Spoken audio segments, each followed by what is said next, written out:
Himpunan Mahasiswa Islam atau HMI Cabang Lok Sumawe, Aceh Utara menyambut bulan suci Ramadan dengan mengadakan bakti sosial dan menyerahkan 100 paket bantuan sembako kepada kaum duafa dan kaum disabilitas pada Kamis 29 Februari 2024. Penyerahan bantuan bahan pangan sebanyak 100 paket sembako dilakukan secara door-to-door oleh para aktivis ini di sekitar kota Lok Sumawe.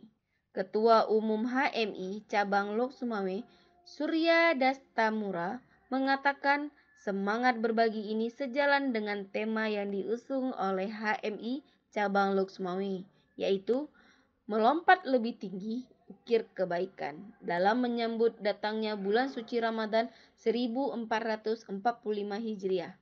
Pada kali ini, ia berharap bantuan yang disalurkan oleh HMI Cabang Lok Sumawe Aceh Utara bisa meringankan beban kaum duafa dan juga kaum disabilitas dalam memenuhi kebutuhan sehari-hari.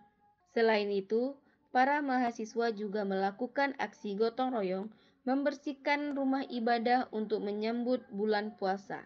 Dari Lok Sumawe, tim liputan melaporkan untuk Puja TV Aceh.